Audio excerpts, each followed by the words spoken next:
ஓம் சக்தி. என் அன்பு தங்க பிள்ளையே, உன் கடந்த காலம் மிகவும் கொடுமையானது. அதை நினைத்து கூட உன்னால் பார்க்க முடியவில்லை. ஆனால் கடந்த காலத்தை உன்னால் மறக்கவும் முடியவில்லை.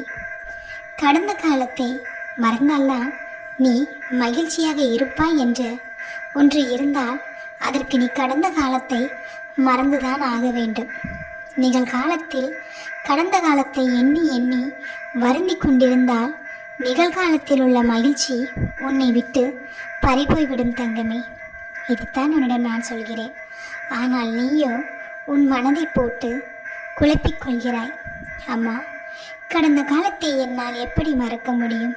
நான் பட்ட கஷ்டம் அப்படி அம்மா, நினைத்து கூட பார்க்க முடியாத அளவிற்கு என் வாழ்க்கையில் துயரங்கள் ஏராளம். அந்த துயரங்களை அன்று தாங்கிக் கொண்டுதான் இருந்தேன். இன்று அதை நினைத்து பார்த்தால் கூட என்னடா வாழ்க்கை அது என்று எண்ணும் அளவிற்கு என் கடந்த காலம் மிகவும் மோசமானதாக இருக்கிறது. நிகழ்காலம் எனக்கு மகிழ்ச்சியாக இருந்தால் கூட கடந்த காலத்தில் நடந்த கொடிய நினைவுகளை என்னால் என் மனதில் இருந்து அறவே நீக்க முடியவில்லை. அதற்கு நீங்கள்தான் ஒரு நல்ல வழியை காட்ட வேண்டும் அம்மா என்று நினைக்கிறாய். மனதின் மகிழ்ச்சியால் தர முடியாத அமைதியை சோகத்தால் பெற்று எனக்கு ஒரு நல்ல நேரம் வராதா அம்மா என்று நீ என்னிடம் கேட்டு தவிக்கிறாய். கலங்காதே. ஒரு கல்லினை அருகில் வைத்து பார்த்தால் பெரியதாகவும் தூர வைத்து பார்த்தால் சிறியதாகவும் தெரிகிறது. பிரச்சனையும் அப்படித்தான். இதுவும் உனக்கு பழகி போய் நீயே அதை கையில் எடுத்து கடந்து விடுவாய். உனக்கு தைரியம் கொடுக்க உன் அம்மா நான் இருக்கிறேன். அதனால் நிகழ்காலத்தில் உன்னால் மகிழ்ச்சியை சந்திக்க முடிந்தால் கடந்த காலத்தில் உள்ள துன்பத்தை நிச்சயமாக நீ மறந்து விடுவாய். அதற்கான காலத்தை நான் உனக்கு அமைத்து தருவேன். அதற்கான பக்குவத்தை உனக்கு நான் நிச்சயம் அமைத்து தருவேன். என் பிள்ளை எப்பொழுதுமே துயரத்தில் இருப்பதை நானும் விரும்ப மாட்டேன். நீ ஆனந்தமாக வாழ்வதை பார்க்கத்தான் நானும் அவளுடன் காத்து கொண்டிருக்கின்றேன்.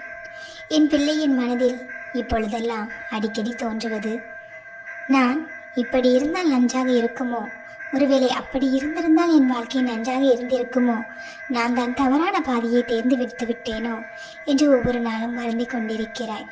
தங்கமே, எதையும் நினைக்க வேண்டாம். நீ அக்கறைக்கு இக்கரை பச்சை என்பது பழமொழி. அதனை நீ அறிந்திருப்பாய். நீ ஒரு பசுமையான அழகான இடத்தில் நின்று கொண்டிருக்கிறாய் என்று வைத்துக்கொள். ஆனால் நிற்கும் இடத்தை ரசிக்க உன் மனம் நிச்சயமாக அனுமதிக்காது. உடைய கண்ணுக்கு தூரத்தில் இருக்கும் இடம்தான் பசுமையாகவும் அழகாகவும் இருக்கிறது என்று உன் மனம் சொல்லும்.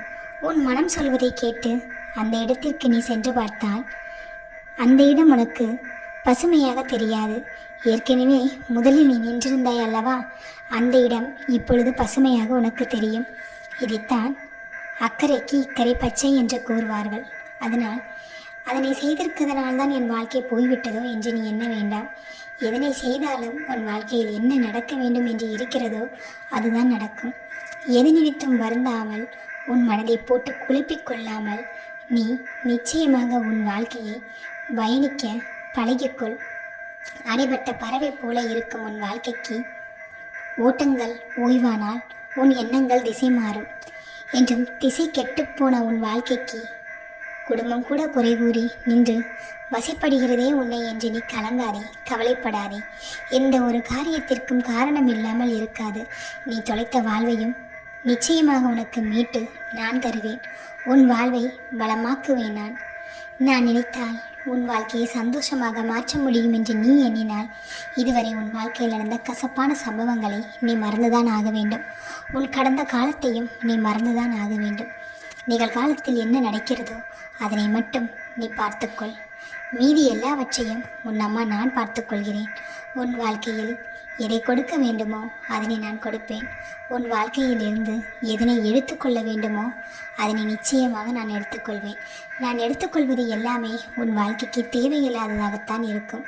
அதனை மட்டும்தான் நான் எடுத்துக்கொள்வேன். அதனால் அம்மா இதனை எடுத்துக்கொண்டார்களே என்று நீ வருந்த வேண்டாம். உன் வாழ்க்கைக்கு எது தேவையோ அதை உன்னிடமே நான் கொடுப்பேன். என் பிள்ளையை நான் மகிழ்ச்சியாக வாழ வைப்பேன் தங்கமே.